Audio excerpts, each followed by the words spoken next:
gracious good day to one and all once again. 'Tis I, Norton the First, by grace of God, Emperor of the United States, and Protector of Mexico, back with you for the weekend edition of Emperor Norton's fantastic history vlog. And as we do every weekend, we welcome our guest superstar, the Countess Lola Montez of Landsfeld.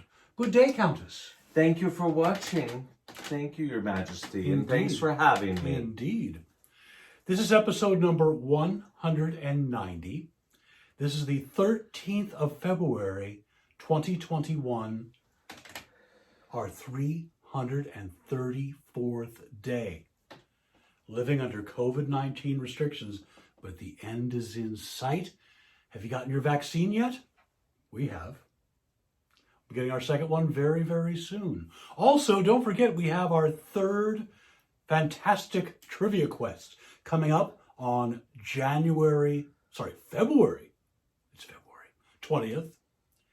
Email emperornortontour@gmail.com for further instructions. Valuable prizes. Lots of fun. Lots of fun indeed. It will be. And you can learn a thing or two. What a lovely outfit today. Well, thank you so much, Your Majesty.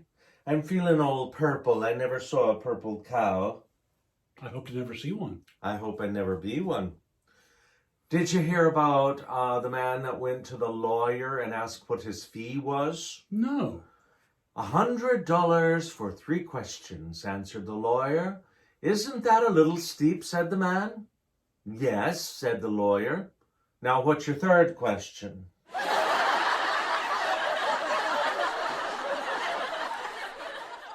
So we have a few surprises today. Oh boy.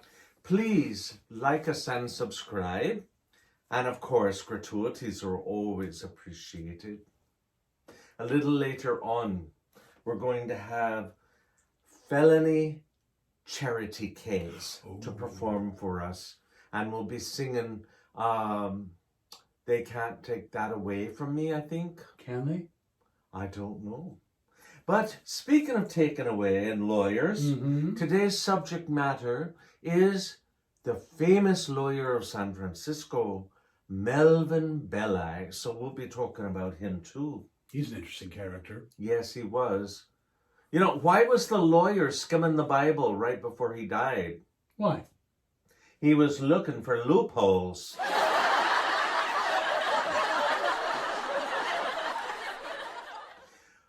What do you call a smiling, sober, nice person at a bar association convention? What would that be? A caterer.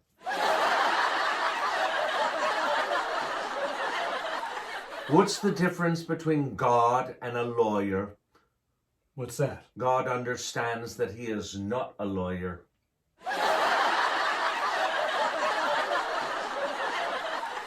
What do you call a priest that becomes a lawyer? What would that be? A father-in-law. How does a lawyer sleep? How? First he lies on one side and then he lies on the other.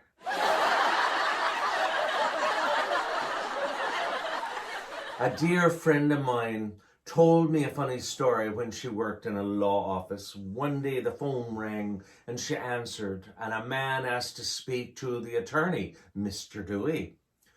I'm sorry, sir, but Mr. Dewey passed away yesterday. Oh, is that right? Goodbye. But every day for the next 2 weeks, the same man called back and asked again for the attorney, Mr. Dewey. Finally, the receptionist said to him, Sir, I have told you repeatedly that the lawyer, Mr. Dewey, died. Why do you keep calling and asking for him? Oh, I just like to hear it again.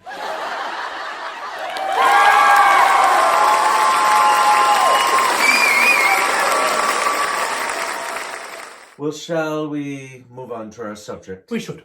Yes, and I will consult my notes. So thank you all for tuning in. I hope you enjoy this. And also in the comments below, let us know if you have a person of interest that you would like to hear about, or some subject matter of San Francisco history? Indeed. Well, Melvin Bellai, you've heard of him, of course. Who hasn't? Your Majesty, yes. Yes. Well, Melvin Bellai was born July 29th, 1907, and he died in July 9th, 1996. He was a prominent American lawyer here in San Francisco, known as the King of Torts, and by insurance companies as Melvin Bellicose. He had many celebrity clients, including Zsa Zsa Gabor, Errol Flynn, Chuck Berry, Muhammad Ali, the Rolling Stones, Jim and Tammy Faye Baker, Martha Mitchell, Maureen Connolly, Lana Turner, Tony Curtis, and Mae West.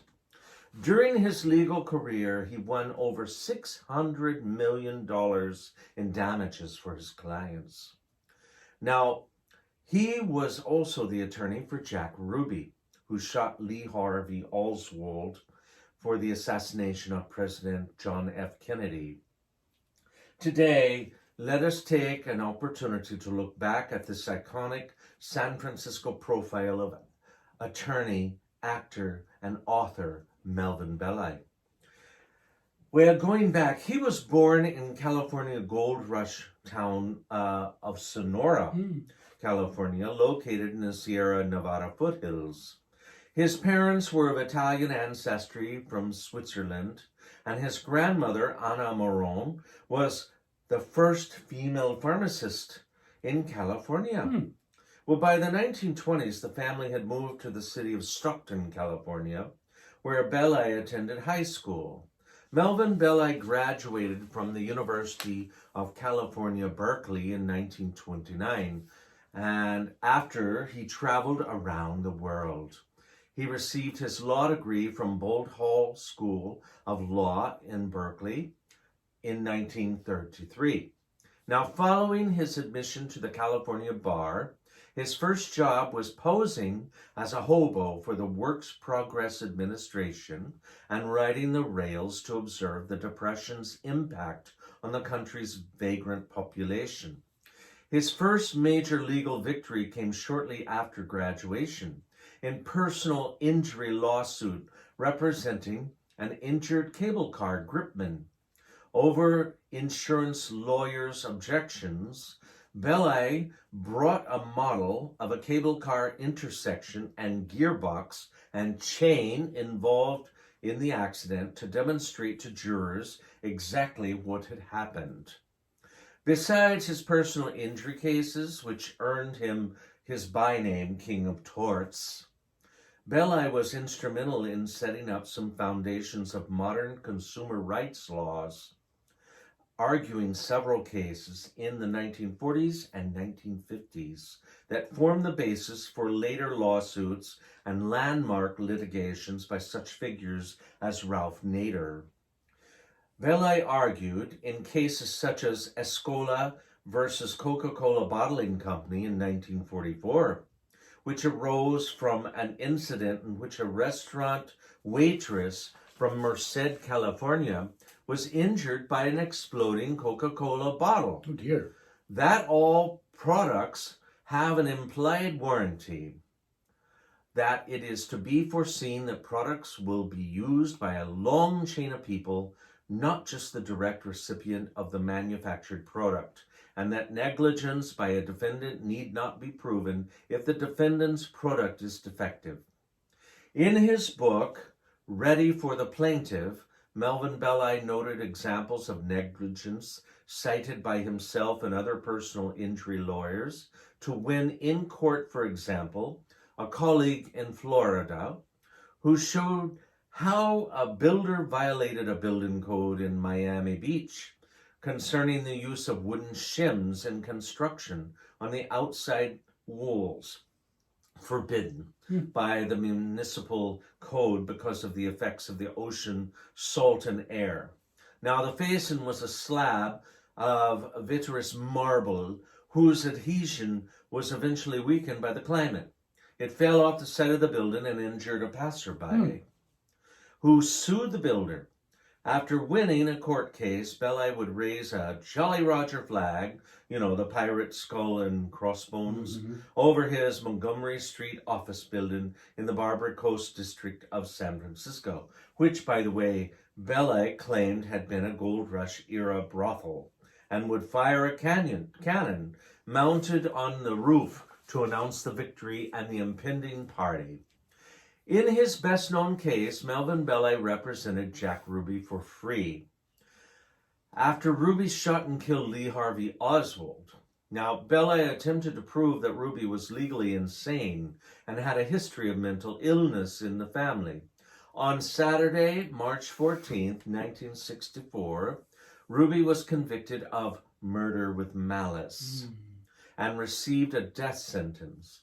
Immediately thereafter, Ruby and his siblings fired Bellai as they hired and fired several other lawyers during the case. And in late 1966, Ruby's conviction was overturned with the help from other defense lawyers on the grounds that he did not receive a fair trial, and retrial was scheduled outside of Dallas. But Ruby died of cancer before the retrial could take place. Now, Melvin Bellai became very critical of FBI Director J. Edgar Hoover. In 1969, a man called San Francisco police, identifying himself as a serial killer known as the Zodiac, and agreed to call talk show host Jim Dunbar on Dunbar's morning television talk show, AM San Francisco, if either Melvin Bellai or attorney F. Lee Bailey were present on the air. The police contacted Bellai and Dunbar to arrange this in hopes of capturing the individual. As promised, the suspect called, spoke a few words, and then hung up, repeating this activity 54 times over the next 2 hours. Melvin Bellai received a letter from the Zodiac that same year. Now, I think also he was planning to meet with him in Daly City. That's a little side note. Melvin Bellai firm filed for bankruptcy protection in December of 1995. Bellai was representing 800 women in a class action lawsuit against breast implants manufacturer Dow Corning. And Bellai won the lawsuit, but when Dow Corning declared bankruptcy, Bellai had no way to recover the $5 million his firm had advanced to doctors and expert witnesses. In the 1960s, Melvin Bellai was among the leading members of the California Plaintiff Bar, who helped establish the California Trial Lawyers Association, which in the mid-1990s was renamed the Consumer Attorneys of California, www.caoc.org. The organization was established to help set standards and foment ongoing legal education to help consumers and have a better chance in court against the powerful legal teams amassed by the insurance companies and big corporations that typically were the defendants in accident, personal injury, and other consumer lawsuits. Melvin Bellai Melvin Bellai executive produced Tokyo File 212 in 1951. Hollywood's first film to be shot entirely in Japan. Did you know that, Your Majesty? No, we did not know that. No. It featured Florence Marley and Robert Payton in key roles. Bellai enjoyed his frequent television and movie appearances, and in 1965, he told Alex Haley, interviewing him for Playboy magazine, that he might have been an actor if he had not become a lawyer. Melvin Bellai appeared in And the Children Shall Lead in a 1968 episode of the original Star Trek series. He appeared as Gorgon, the friendly angel, an evil being who corrupts a group of children, one of whom was played by his son Caesar. Now, he appeared in Albert and David Maisel's documentary Gimme Shelter in 1970, which featured his representation and facilitation of the Rolling Stones staging of the disastrous December 6, 1969 Ultimate Free Concert. In 1986, he played a criminal defense lawyer in an episode of the TV series Hunter, entitled True Confessions. In 1996, Melvin Bellai recited the oratory to David Woodard's brass fanfare setting of Mark Twain's The War Prayer at the Old First Church in San Francisco. Melvin Bellai was played by Brian Cox in the 2007 film Zodiac.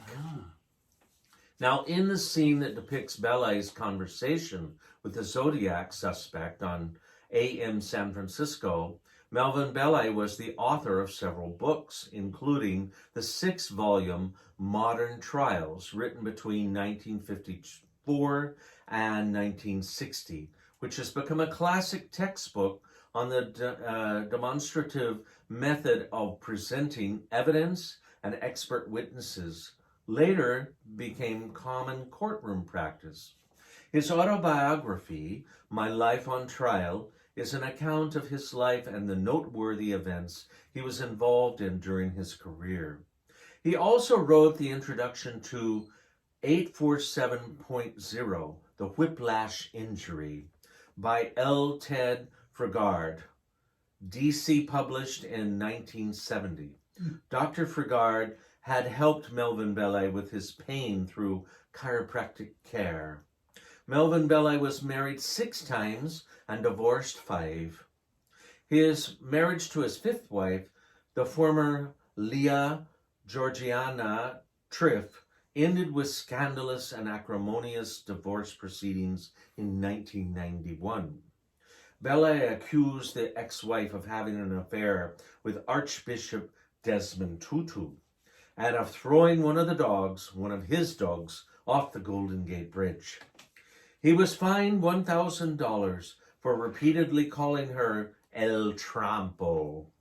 At one point, Melvin Bellai was ejected from the courtroom after accusing the judge of sleeping with his former wife's lawyer.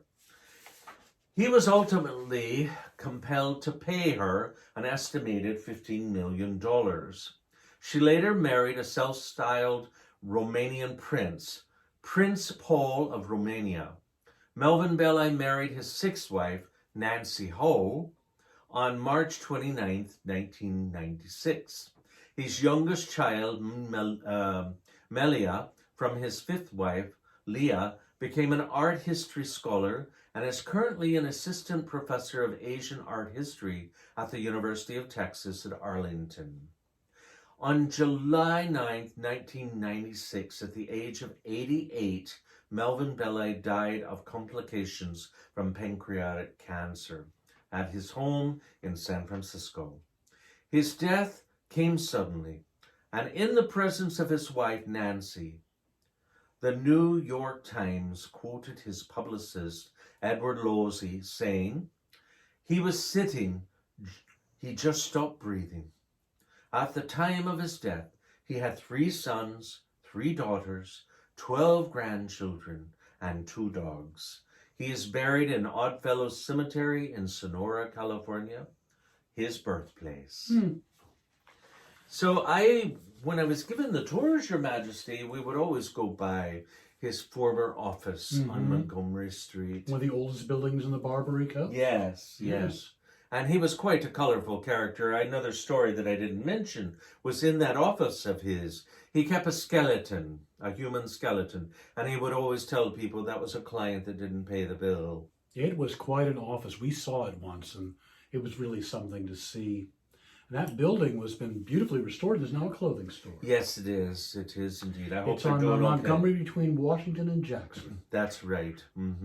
Across from the old Bank of Italy, which is now a Scientology building. Yes. And also there's a plaque there for the first services held in San Francisco. Was it 1848 for Jewish community? I think it was Yom Kippur 1849, but don't quote us on that. A lot of history in that area. But that is the story of Melvin Bellai. Mm-hmm. And if you ever get a chance to see that clip of the Star Trek, which we watched last night, we pulled it up on our television, and we were able to do that. He's not very good in it.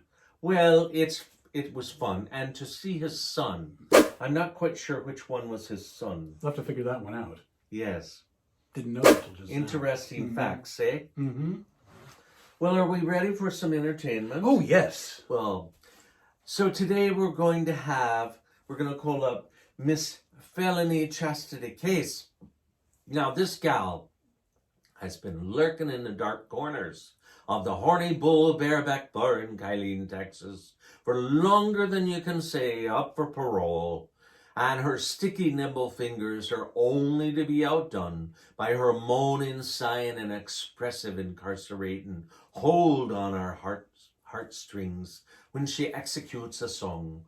Her full name is Felony Charity Case, but she will always testify to Miss Felony. So we shall now call her up.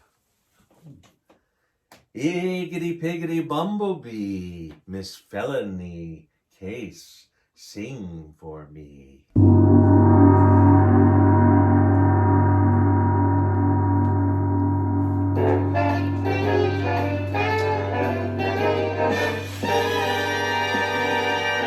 The way you wear your hat, the way you sip your tea, the memory of all that. No, they can't take that away from me. The way you smile just beams, the way you sing off key, the way you haunt my dreams. No, they can't take that away from me. We may never meet again on that bumpy road to love, but I'll always keep the memory of the way you hold your knife, the way we danced till 3, the way you've changed my life. Oh no, they can't take that away from me. No, they can't take that away from me.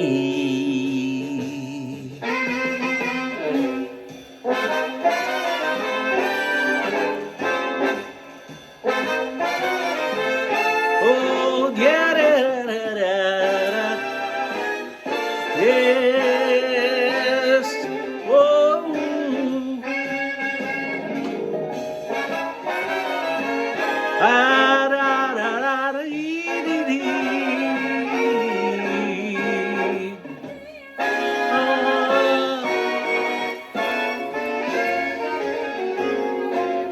Well, we never meet again on that bumpy road to love.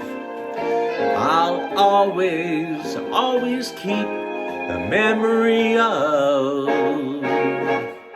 the way you hold your knife. I love the way we danced till 3, the way you've changed my life. Oh no, they can't take that away from me. No, they can't take that away. No, they can't take that away. No, they can't take that away from me. No, they can't take that away. No, they can't take that away. No, they can't take that away from me.